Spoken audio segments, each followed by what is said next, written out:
Hoy entramos a nuestro tercer mensaje en la serie que hemos decidido estudiar por el año 2016, basada en el capítulo 5, 6 y 7 del Evangelio según Mateo. El mejor sermón predicado en la historia por el mejor predicador de todos los tiempos. El sermón que Agustín de Hipona llamó el Sermón del Monte. Un sermón para cada cristiano en cada época. Y dijimos en el primer mensaje que este Sermón del Monte nos presenta 9 bienaventuranzas. Y dijimos que la palabra bienaventurados viene del griego makarios, que significa felices, benditos, dichosos. Y fuimos muy enfáticos en dejar establecido que la felicidad que Cristo nos habla en este sermón en nada tiene que ver con lo que sucede en nuestro exterior o alrededor nuestro, sino que la felicidad, la dicha, la bendición del creyente es una condición espiritual, una condición interna. Y vimos la semana pasada y estudiamos la primera bienaventuranza en Mateo capítulo 5, versículo 3, y aprendimos lo que es ser pobre en espíritu. Y dejamos claro que la pobreza en espíritu en nada tiene que ver con la pobreza material. Hay gente que son pobres materialmente, pero no es igual a pobreza en espíritu. Y hay gente que son ricos materialmente y son pobres en espíritu. Dijimos que la pobreza en espíritu era lo contrario a esa disposición altiva, engreída y autosuficiente que este mundo estimula y enseña. A esa mentalidad de que yo lo puedo hacer todo, yo no necesito ayuda, Dios no es lo primero en mi vida, yo tengo un potencial, yo no me tengo que someter, yo lo puedo lograr, el campeón que hay en mí, mañana es viernes y todas esas cosas. Esa es la mentalidad del mundo y dijimos que aún dentro de la iglesia, lamentablemente hay esa mentalidad, una mentalidad de consumerismo. Pero la pobreza en espíritu es la condición a la que llega el creyente cuando reconoce que no es nadie, que no tiene nada y que no puede hacer nada fuera de la voluntad de Dios. Es la condición que llega el ser humano que ha entregado su vida a Cristo, que se ha arrepentido de sus pecados, que ha puesto su fe en Cristo y que vive para Él y reconoce que separado de Dios nada puede hacer. La pobreza en espíritu es la condición a la que todos llegamos cada vez que, como dijo el himno de la hermana Sami, entramos a su presencia. Es imposible entrar a su presencia y salir de la misma manera. Porque cuando intimamos con Dios, reconocemos su grandeza y vemos nuestra pobreza, nuestra bajeza. Vemos nuestra gran necesidad de que Él es grande y nosotros no. Y que cada día necesitamos de Él. Pero fuimos muy claros que pobre en espíritu, pobreza en espíritu, en nada tenía que ver con la personalidad. Afecta mi personalidad. Pero hay gente que son pobres en espíritu, que son coléricos. Y hay otros pobres en espíritu, que son flemáticos. La palabra nos muestra de hombres como Pedro, que eran pobres en espíritu.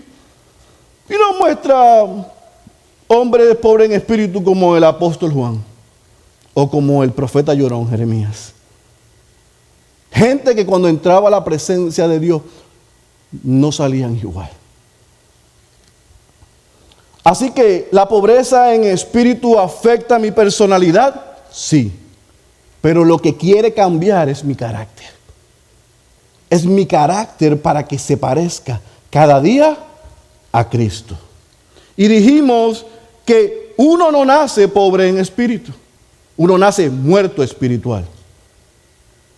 Por cuanto todos pecaron, todos estamos destituidos de la gloria de Dios. Para ser pobres en espíritu, tiene que haber una intervención divina.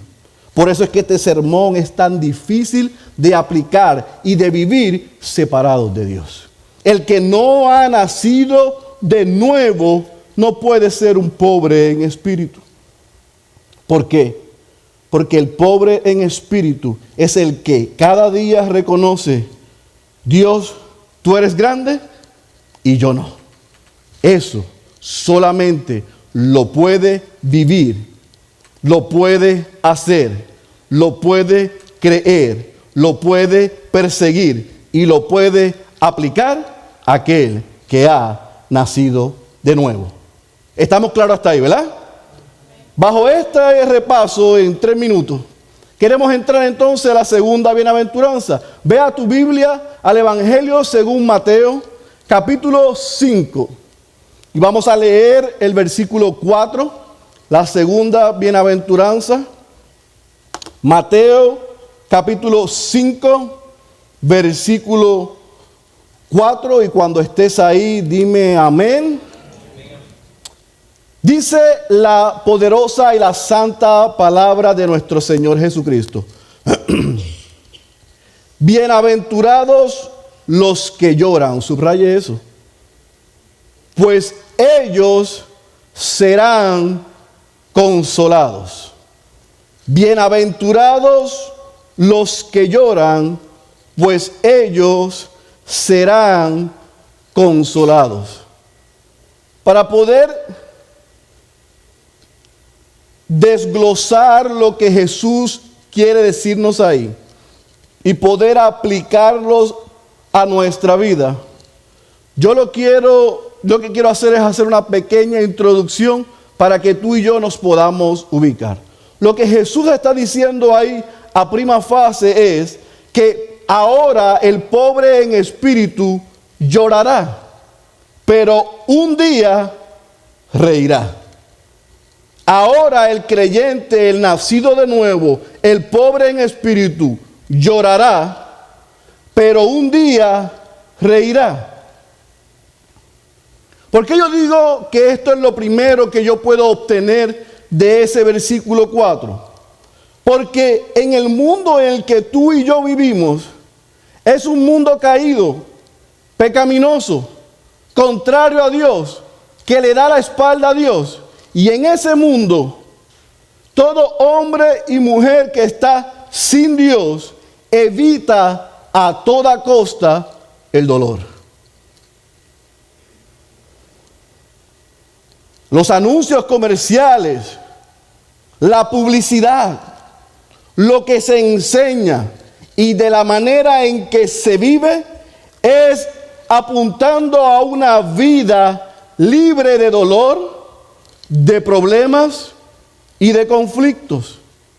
El norte del mundo sin Dios es: alcanza la felicidad, cancela el dolor, persigue el placer y el dinero y podrás tener una dulce vita. Serás feliz. ¿Ves? Felicidad según el mundo es una vida sin dolor, sin ausencia de problemas, sin ausencia de conflictos. Es un mundo que le huye al dolor. Sin embargo, Jesús dice que los únicos que serán y son felices son ¿quiénes? Los que lloran, los que sufren, los que pasan por dolor, los que por la causa de Cristo son perseguidos, los que por su fe tienen persecución, tienen problemas. ¿Ve? Jesús está diciendo que la vida cristiana no es una vida libre de problemas. Él no está diciendo que la vida cristiana es pura risa, pura alegría, todo es carnaval y festival. No, esa no es la vida cristiana que Él nos enseña. Todo lo contrario. Si usted va a Lucas capítulo 6, versículo 21 en la parte baja, que es el sermón paralelo a este sermón del monte, en el que algunos piensan que es el mismo sermón, y yo no creo eso. Pero en ese sermón paralelo y parecido, Jesús deja establecido: bienaventurados los que ahora lloráis, porque reiréis. En otras palabras, a los que sufren, tienen problemas y pasan dolor, Jesucristo les asegura que un día van a reír. Mientras tanto, Él lo que les ofrece es consuelo. Así que lo que yo sé que estoy narrando y explicando aquí, a algunos de ustedes les puede sonar incoherente, les puede sonar absurdo, y a la mayoría de este mundo les suena absurdo, porque no pueden entender que el que llora es bienaventurado. A.W. Pink dice: ¿cómo si son bienaventurados lloran, y cómo si lloran son bienaventurados? No hace sentido. No es posible. En otras palabras, él dice: ¿cómo una persona feliz puede llorar? ¿O cómo una persona que llora es feliz? Claro que parece ilógico, porque como les he dicho ya, en el reino de los cielos, este reino es un reino al revés. Los valores de este mundo no encajan con los valores del reino de los cielos. Son totalmente opuestos, riñen, se contradicen.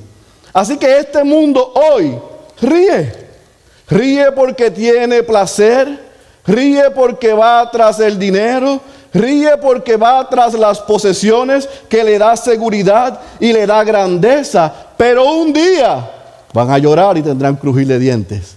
Pero aquel creyente que sufre, es perseguido y tiene dolor, pasa problemas por ser fiel a Dios, Jesucristo le promete a corto plazo consolación y a largo plazo, ¿qué?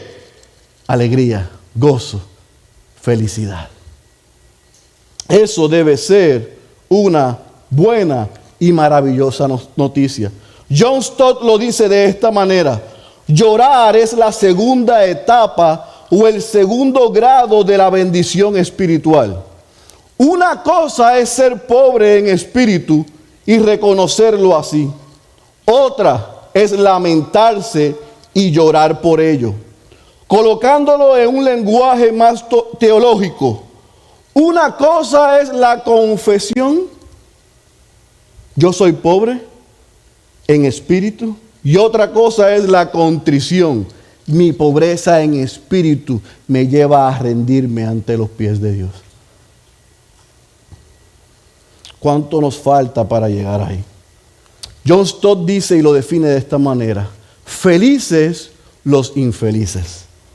¿Ves? Porque según el mundo, los que son pobres en espíritu son infelices. Pero según Cristo, los infelices son felices. Y yo quiero dejar algo meridianamente claro y establecido. El llanto y el llorar al que Cristo se refiere aquí no tiene que ver en lo absoluto con el llanto de la aflicción por la pérdida de un familiar, por el llanto de perder mi trabajo, por el llanto de un tornado que me lleva a mi casa o mis bienes materiales, por el llanto de una enfermedad. La gente sin Cristo llora, bueno, algunos de ellos, y lloran por enfermedad, lloran por dolor físico, lloran cuando están de luto, lloran cuando tienen una pérdida material. Algunos lloran cuando tienen una pérdida material que los lleva al suicidio, porque ahí estaba su corazón.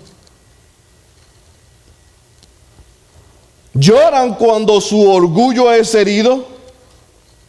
Así que el ser humano sin Dios de vez en cuando bota unas lagrimitas de cocodrilo. Pero ese no es el llanto del que está hablando Cristo. En la sociedad en que nosotros vivimos, máxime en la comunidad hispana, llorar es signo de debilidad. Yo no sé en tu tierra, pero en la mía le decían a los nenes, no llores, que llorar es de niña. No llores, sécate esas lágrimas y sé macho, que los machos no lloran. Que no te vean llorando porque van a pensar que eres débil. Ese concepto errado no es el que está hablando Cristo cuando dice, bienaventurados los que lloran. No es ese tipo de llanto al que Cristo se está refiriendo.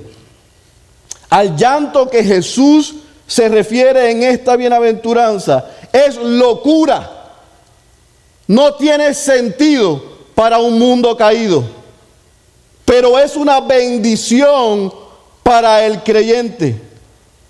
Cuando el mundo ve a un cristiano sufrir, pasar por dolor y llorar, lo miran y dicen, pobre infeliz. Pero cuando Cristo ve a un creyente en su presencia, llorando y reconociendo su necesidad de él, dice, tú eres bienaventurado, tú eres feliz. Ahora la pregunta que tú y yo nos debemos hacer, ¿bajo qué reino tú y yo vivimos? ¿Bajo el reino donde nuestras lágrimas son de cocodrilos? ¿Bajo el reino que nos dice a los hombres, no debemos llorar? ¿O bajo el reino de los cielos que dice, felices, bienaventurados, dichosos, benditos los que lloran?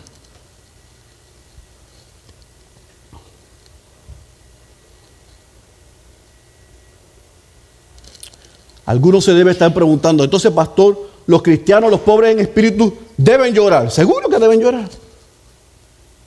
Aquel que le diga, no, yo no soy una persona emocional, así que yo no lloro. Bueno, usted puede ser que no sea emocional y puede ser que sea como yo, un llorón. Either way, en la presencia de Dios, cuando yo reconozco su grandeza, su santidad, que Él es un Dios 3 veces santo, yo reconozco mi pecado. Y por eso lloro. Dios, ayúdame, ayúdame, ayúdame. Mira mi naturaleza pecaminosa que es contraria a ti. Así que el llanto al que Jesús se refiere es un llanto por mi condición de pecado, pero por la condición de pecado de otros. Y se lo voy a poder explicar y se lo voy a poder probar. Así que yo parto de la premisa que usted entendió, que los pobres en espíritu lloran. No es si lloran, no. Los pobres en espíritu lloran. Llorar es lo que sucede, es lo que inevitablemente pasa en la vida de aquellos que son pobres en espíritu. Cuando tú y yo nos hallamos frente a la presencia de Dios, reconocemos su santidad y reconocemos nuestro pecado, mi incapacidad. Me veo a mí mismo. Cuando voy a la presencia de Dios, no importa cuántos años lleve viniendo a la iglesia, en la presencia de Dios yo me doy cuenta de mi condición espiritual. No importa cuánto conocimiento bíblico tengamos.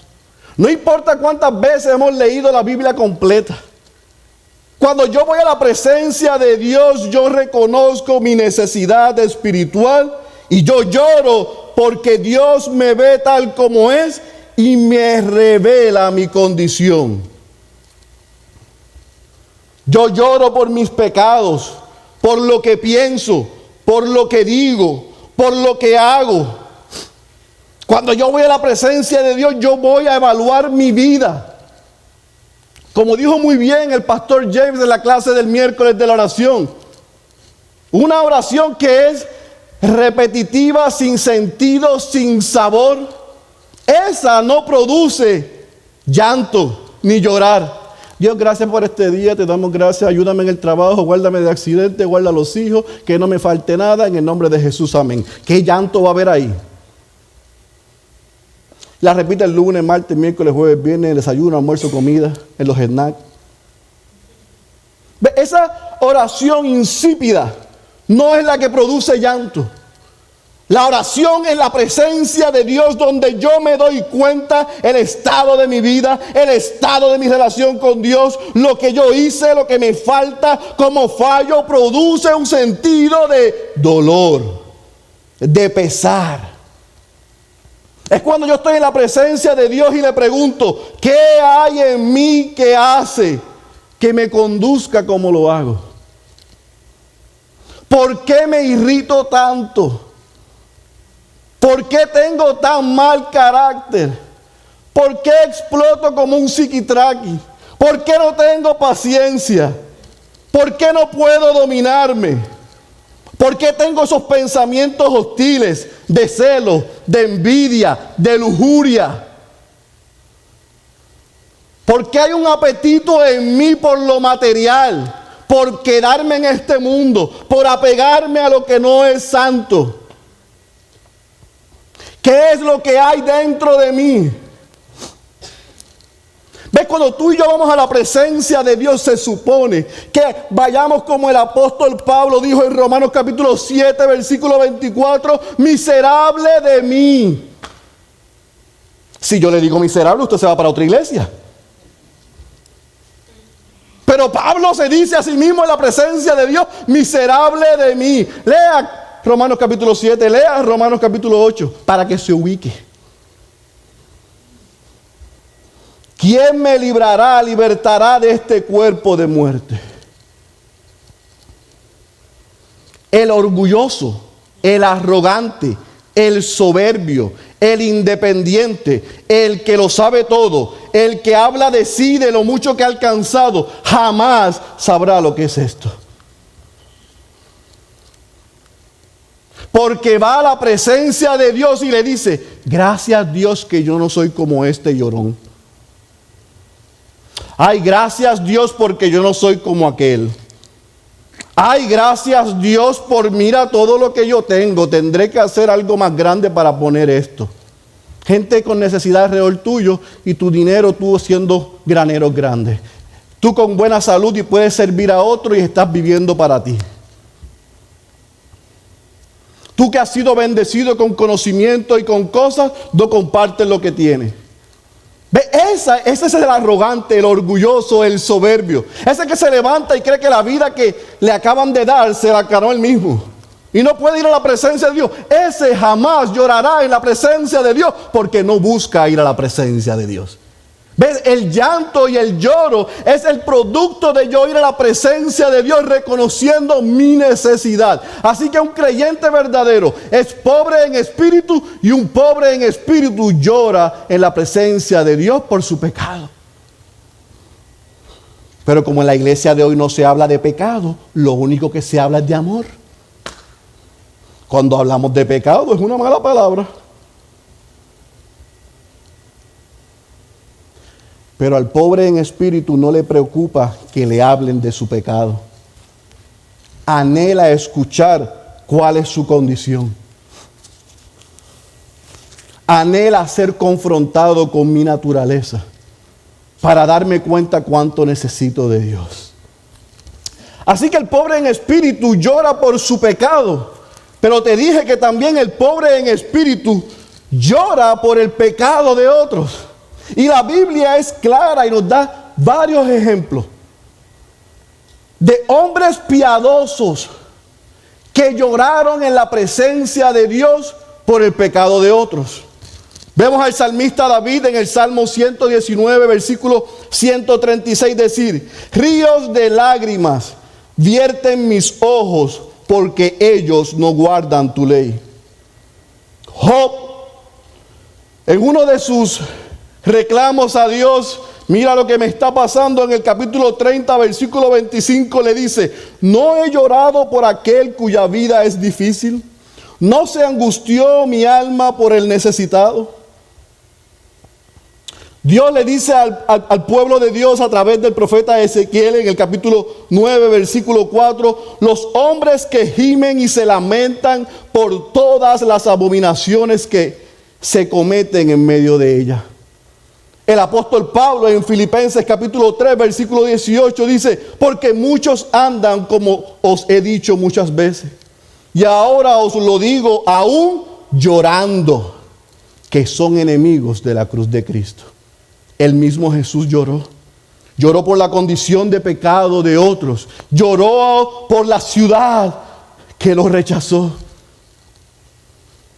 El pobre en espíritu llora por su pecado,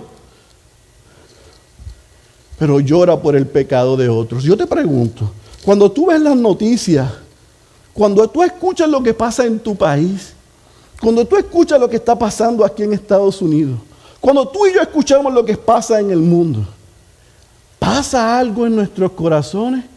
¿O lo que decimos es, ay bendito, eso le pasa por ser musulmanes? Ay bendito, eso les pasa por el gobierno que tienen. Hay otros que dicen, gracias a Dios que ya yo no vivo allí. Se compunge, se contrita, te da dolor la necesidad espiritual y el pecado de otros. Hay gente que me dice, que estamos orando por lo que pasó en Florida. ¿Y qué pasó allí? Acribillaron a 50 cristianos. Por eso es que yo nunca voy a ir a Europa.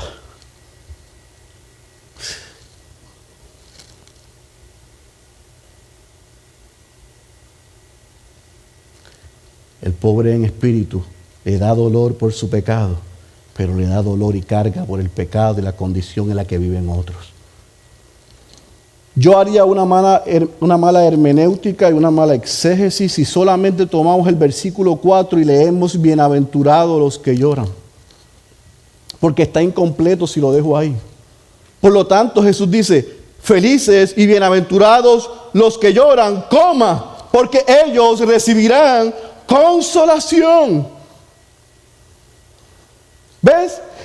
Tú y yo estaremos sufriendo dolor, persecución, problemas, rechazo, burla, soledad. En nuestra vida cristiana no se nos ha prometido otra cosa. No se nos ha prometido una alegría de mentira. Se nos ha prometido que pasaremos por dolor. Pero en medio de ese dolor, Cristo le asegura al pobre en espíritu que si llora por su pecado cuando va a la presencia de Dios, si llora por el pecado de otros, recibirá consolación. Dios no pasará por alto esas lágrimas. Dios proveerá consolación. Cristo ha prometido a los que lloran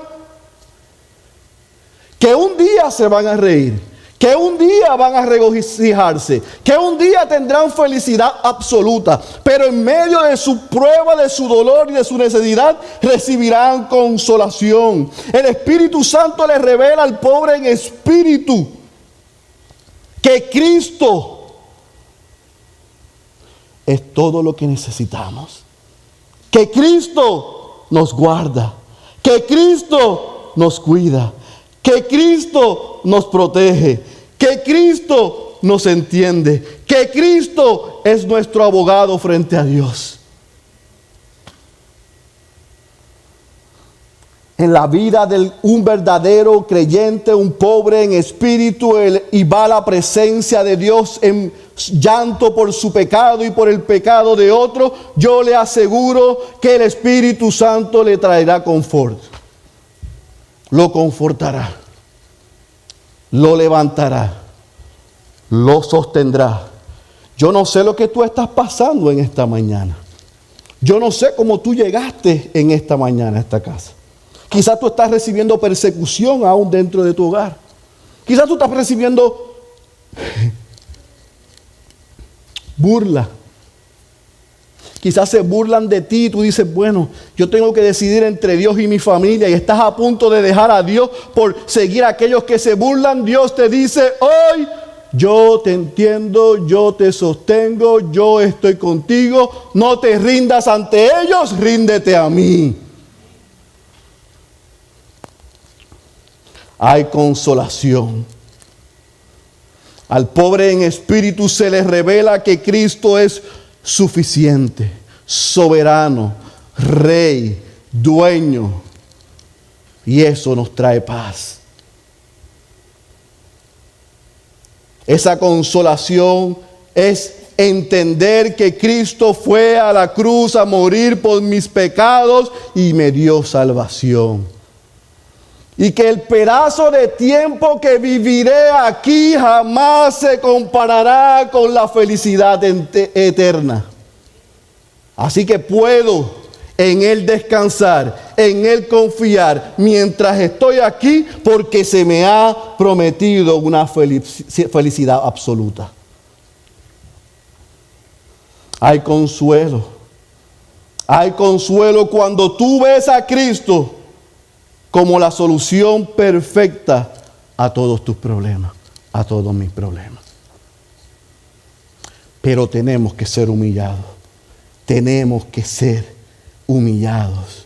Tenemos que ser pobres en espíritu y llorar en la presencia de Dios, reconociendo mi pecado, clamando para que Él produzca arrepentimiento en mí. El pastor Martin Lloyd-Jones lo dice de esta manera: esto es lo sorprendente en la vida cristiana. El pesar más hondo conduce al gozo, y sin pesar no hay gozo. En otras palabras, y yo sé que voy a sacudir a algunos aquí que han comprado ese evangelio de $9.99 que venden en Walmart, que yo cancelo, yo no recibo, todo es caminar por encima del agua. Si ese es el evangelio que tú estás buscando, libre de dolor, tú no has escuchado, no has entendido, no has creído, y se te ha revelado el verdadero evangelio. Porque el verdadero evangelio y el verdadero creyente tiene que sufrir.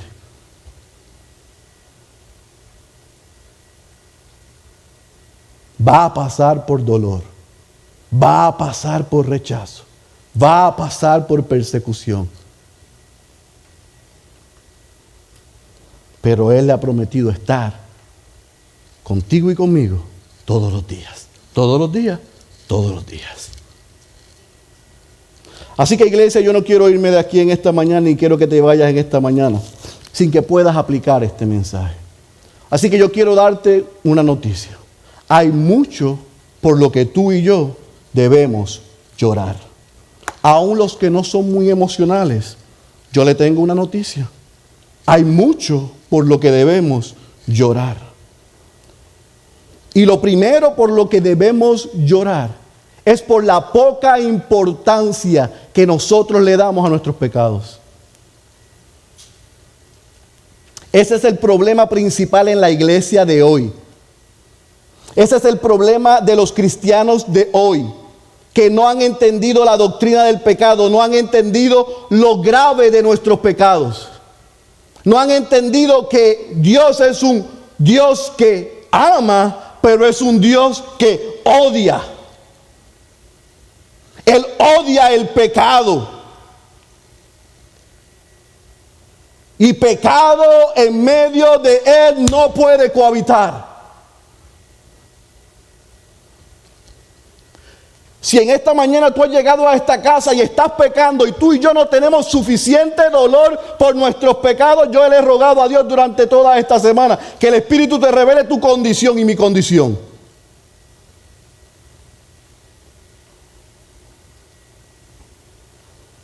Muchos de nosotros protegemos nuestros pecados. Muchos de nosotros excusamos nuestros pecados. Ay, pastor, yo veo pornografía, pero es que usted sabe que la carne es débil. Ay, pastor, usted sabe que yo voy a Winstar de viernes a domingo, pero hay cristianos que jugaron Powerball esta semana. Y lo justificaron. Pero si me pego. compramos el edificio de al lado, no hay que rentarlo. Usted no me dé un centavo del Powerball porque me va a maldecir esta iglesia. Quédese con él completo. No diezme. Cristianos poniendo su confianza donde la pone el mundo. Y vienen a la iglesia y se sientan con las manitas atrás.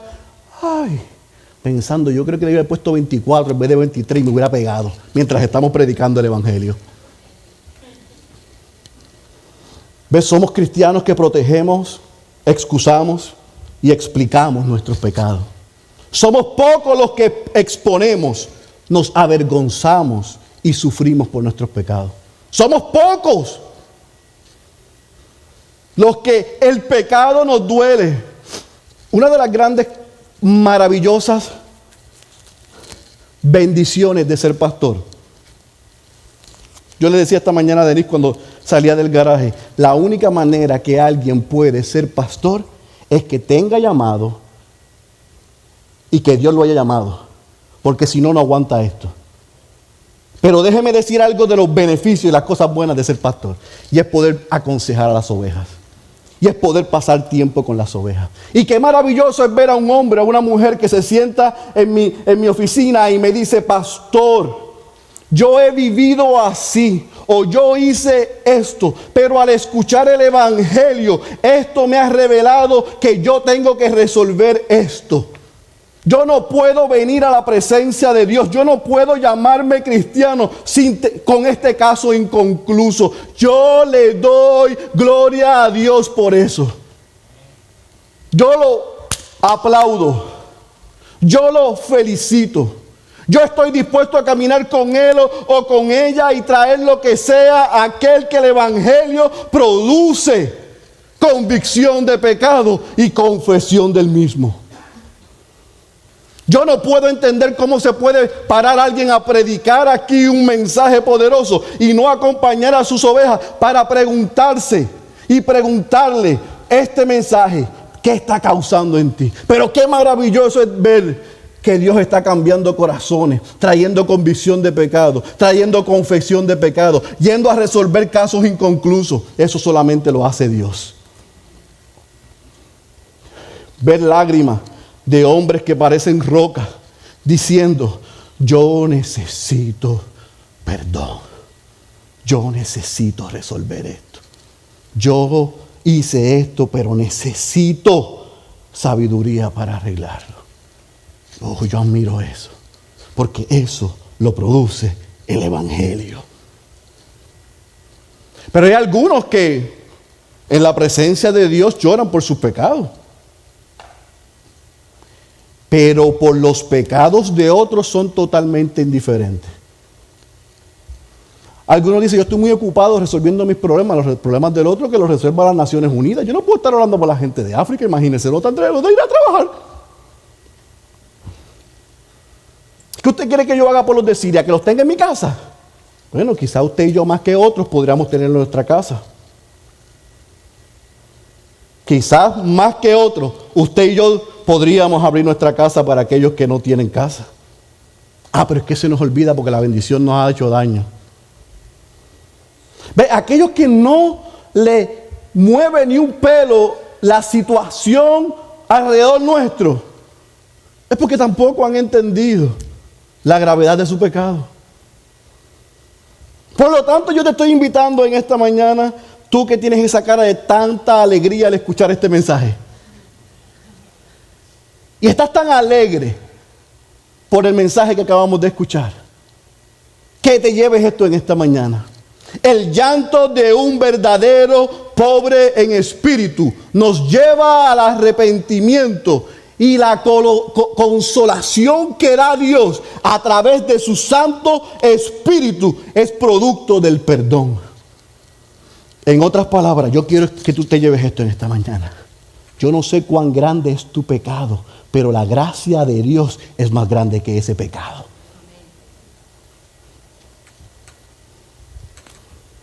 Así que muchos de los que estamos aquí debemos llorar.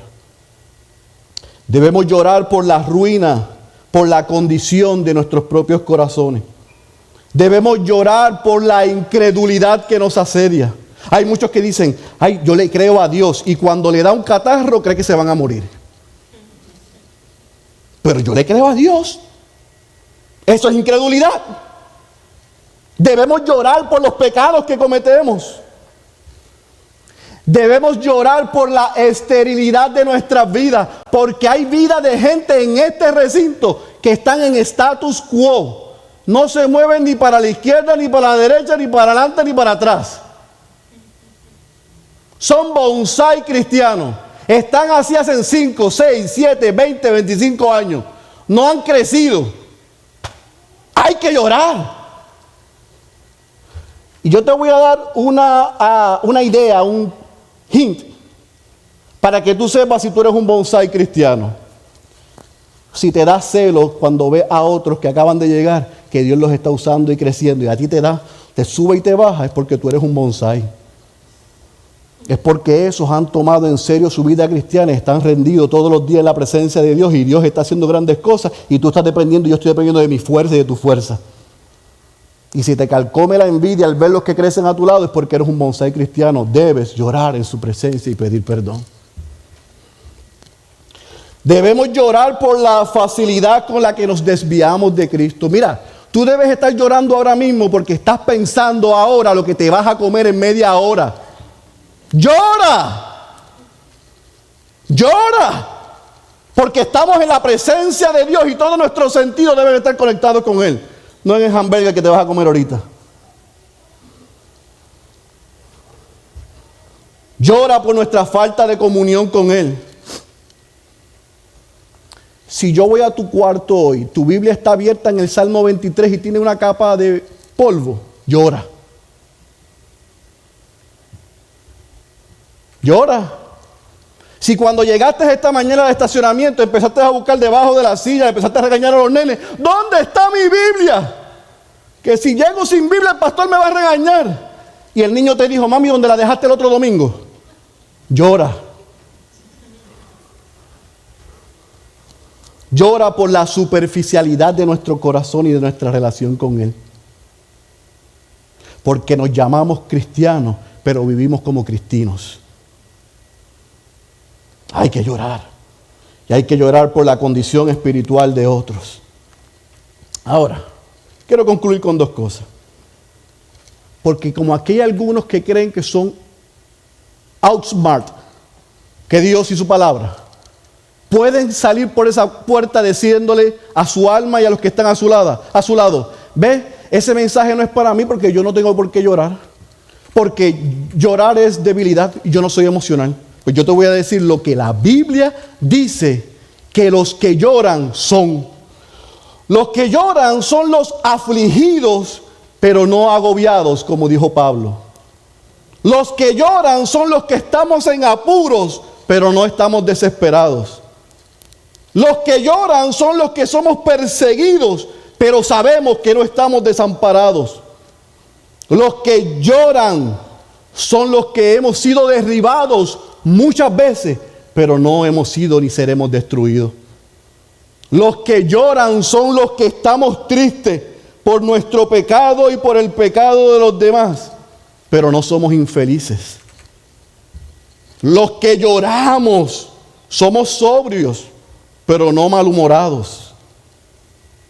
Los que lloramos somos serios y tomamos esto con mucha reverencia y respeto, pero no somos fríos ni indiferentes.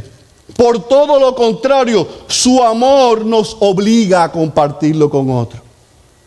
Los que lloramos somos genuinos, no somos de apariencia. En otras palabras, los que lloran son igual aquí, en su casa, en su trabajo y cuando están solos. Porque tú eres y yo soy lo que soy cuando estamos solos y nadie nos ve. Pero Dios nos ve. Los que lloran son pobres en espíritu. Y lloran porque reconocen que Dios es grande y nosotros no. Pero lloramos porque tenemos y tendremos siempre un gozo santo. Un gozo que no depende de circunstancias. Un gozo que no depende de si tengo o no tengo. Un gozo que no depende de esperar lo que Dios me dé. Un gozo porque tengo lo que ya Dios me dio. Un gozo por lo que ya Dios hizo en Cristo, en la cruz del Calvario, a favor tuyo y a favor mío. Ese que es pobre en espíritu y que llora es el tipo de cristianos que tú y yo debemos anhelar ser. Por lo tanto, yo sé que hay algunos aquí que han escuchado este mensaje con mucho respeto, con mucha reverencia y con mucha atención.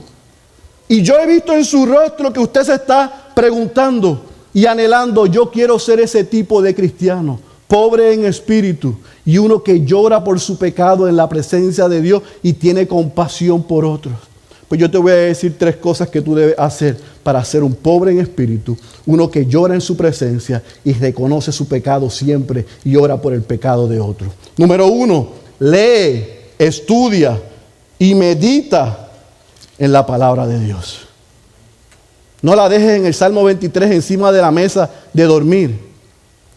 Léela, estúdiala y medita en ella.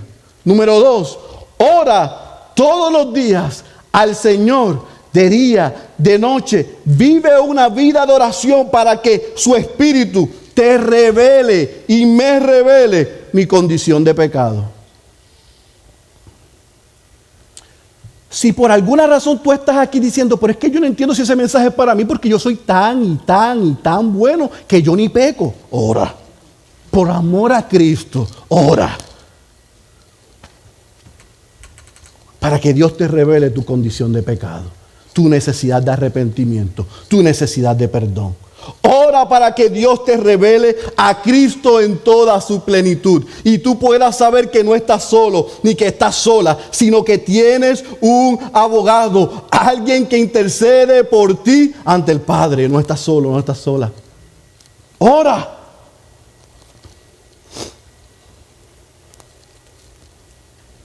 Yo sé que hay creyentes aquí en esta iglesia que son pobres en espíritu y a mí me honra ser uno de sus pastores.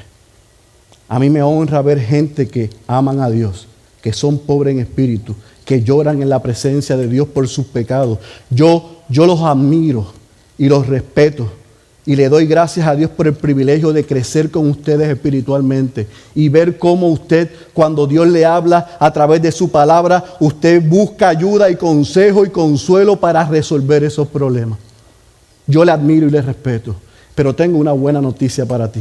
Si estás llorando hoy, Cristo dijo en Apocalipsis capítulo 21, versículo 4, enjugará Dios toda lágrima de los ojos de ellos, y ya no habrá más muerte, ni habrá más llanto, ni clamor, ni dolor, porque las primeras cosas ya pasaron. ¿Estás viviendo bajo aflicción por serle fiel a Cristo? Bienaventurado, dichoso y feliz eres. Recibe el consuelo de Dios y tu esperanza no está aquí. Está en el día en que seremos glorificados, donde allí no habrá más llanto ni dolor. Concluyo con una expresión de Charles Spurgeon que me encanta. Cuán gran bendición es la aflicción. ¿Ves? Esto es para los que vivimos en un reino al revés. ¡Oh, qué bien es ser afligido! ¡Qué bendición es ser afligido! Pues provee el espacio para que el Señor administre el consuelo. Nuestras aflicciones son bendecidas, pues son nuestros puntos de contacto con el Consolador divino. La bienaventuranza, esa segunda bienaventuranza que acabamos de leer, se lee como una paradoja, pero es cierta, es verdadera, como lo podemos atestiguar muchos de nosotros. Nuestras horas de lamentación nos han proporcionado más consuelo que nuestros días de júbilo. Hay gente aquí que en el día malo, en el día de la prueba y en el día de la necesidad han atestiguado como Job que mi Redentor vive y aún del polvo se levantará. Bienaventurados, dichosos, felices los que lloran, porque Dios les ha prometido a través de Cristo en la cruz del Calvario, a favor nuestro, consolación y esperanza. Cierra tus ojos, por favor.